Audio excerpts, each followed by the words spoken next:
Hey guys, I'm just gonna do a video blog.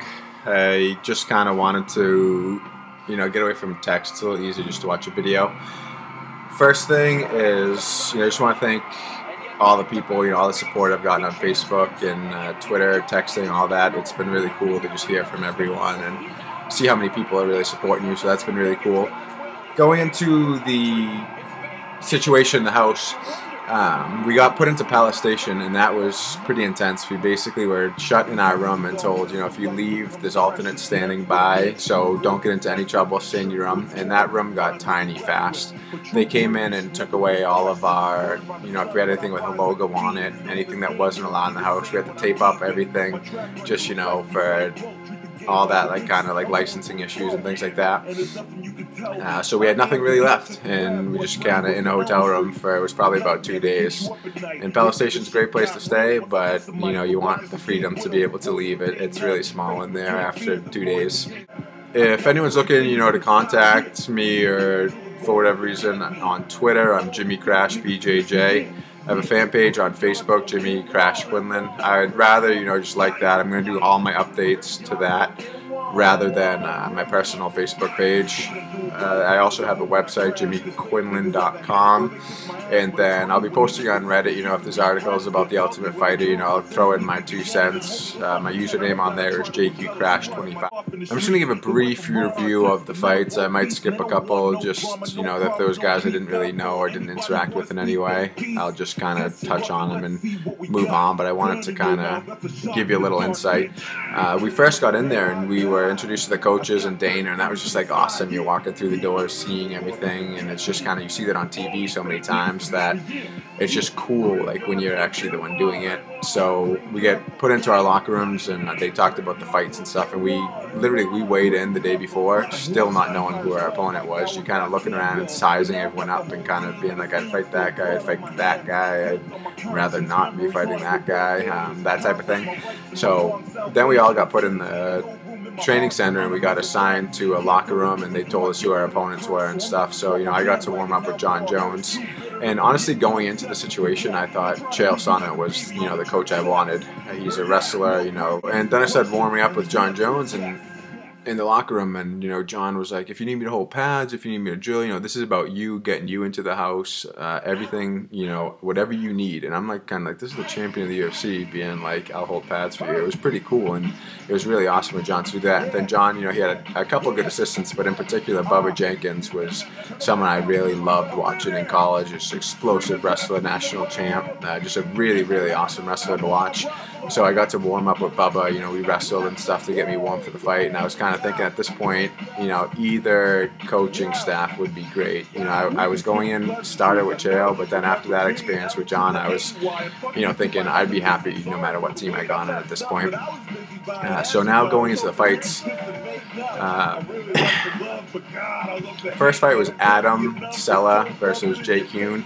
I didn't really know anything about either one of them. I watched the episode to see the fight for the first time. I had heard a lot about the slam into the armbar and stuff, but I was glad Adam won because Adam was a great guy to have around in the house.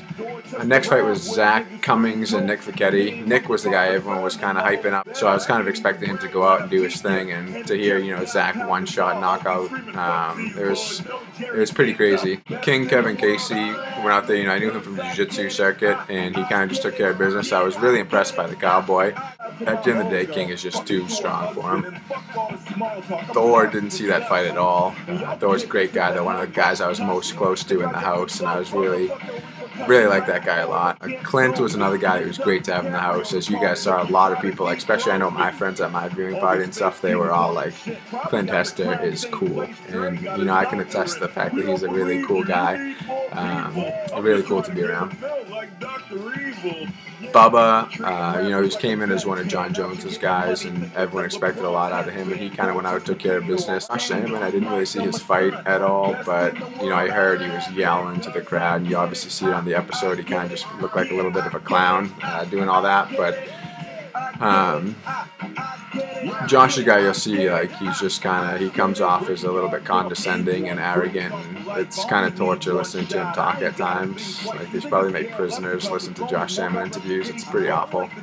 Kelvin versus Keto. Keto was a guy that I had met during the medicals, and really great guy, seemed like a tough fighter. And I didn't see much of that fight, but I came out and watched a little bit, and it was just, you know, Kelvin had no quit, and Kelvin really earned a victory there. So Kelvin coming in the house, you know, he's a great kid, and I was really happy to have him on my team. My fight was the next fight shown on TV. Like, obviously the fights were in different orders when they actually happened, but the editing, you know, they switched them up and mixed the fights around a little bit.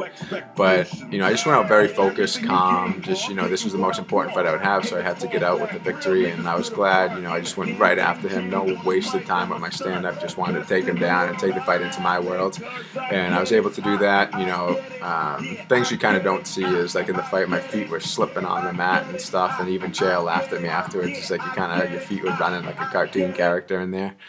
But it was pretty cool to, you know, have both coaches after the fight praise the wrestling they saw, and, you know, just the straight taking care of business style. And that's kind of what I try to do in my fights, and it was really just cool to be noticed by both coaches for doing that. Next fight was Uriah Hall. He looked awesome. He was a guy in the back, you know, the same way as on the internet now, everyone's talking about Uriah. In the back, that was kind of how the same way it was. All the fighters were saying, like, watch this guy, Uriah Hall from New York. He's really going to come out with exciting striking, and he didn't let anyone down. He came right out, and the kid he fought, Andy, I think was his name, he was so tough. It was incredible. He got a bad draw, like Chael said. He got a bad draw because he could have just as easily been in the house. He really took the fight to Uriah. Gilbert Smith, you know, I didn't see any of his fight, didn't know anything about him at the time, so, you know, I'll touch on him after we get through the fights. Luke's fight was awesome with Nick.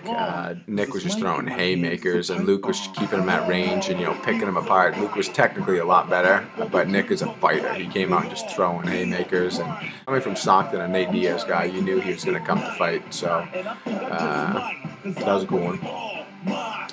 Dylan Andrews, I didn't know him. I didn't, you know, had no interactions with him. I didn't know his opponent. I didn't see the fight. I can tell you, though, that once Dylan came in the house, he was one of the guys that, you know, we saw the records, and he's fought a who's who, and, you know, he's been around the block, had a lot of fights, and really a really good guy.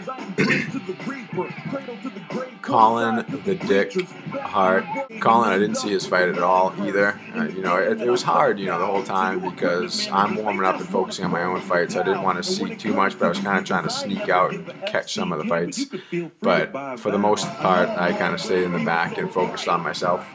The team picks, you know, it was cool. You know, I didn't expect much. Like, I didn't expect to be picked first. I had a 3-0 record. I had shown nothing but just, you know, solid wrestling. I didn't really think I would stand out in my fight in the house or by my record or bio sheet because, again, I'm a 3-0 guy.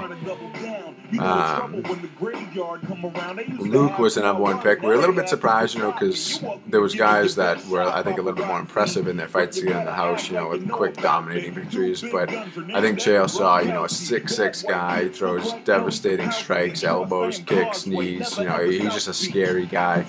And I think Chael saw that and was kind of like, we can mold him and really, you know, he can be a huge asset to our team. So Luke definitely deserved to be the #1 pick, and that's quite, you know, a proud thing to have, is to be the #1 pick on The Ultimate Fighter. And the last 2 picks were Kelvin, and then dead last was Dylan Andrews. And like Dylan said, you know, being last is not a bad thing in this. You're dealing with basically the coach is looking at one fight and having a bio sheet of your previous fights.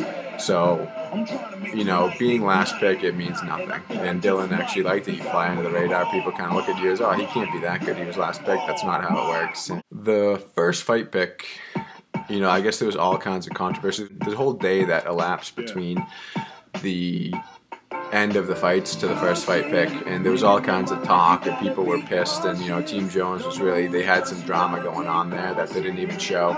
But apparently Josh wanted to fight first, and he wanted to fight me. I don't take that as like a call out. You know, they put together a list of 7 guys, and they wanted to fight 7 guys, and it just so happened that Josh wanted to fight first, so they featured him saying my name, but it could have just as easily been, Clint asking for whoever he wanted, or like, you know what I mean? Anyone could have fought anyone. I don't think Josh called me out. He just thought I was a good matchup for him. But I can see people really didn't like Josh in that episode. He came off as very kind of arrogant and stuff. And it is what it is. Thanks for listening to the blog. I'll have a little bit more into each personality and who each person is, in the coming weeks. Each episode will feature a fighter, and I'll kind of give you a little bit of insight, try to keep these as concise as possible.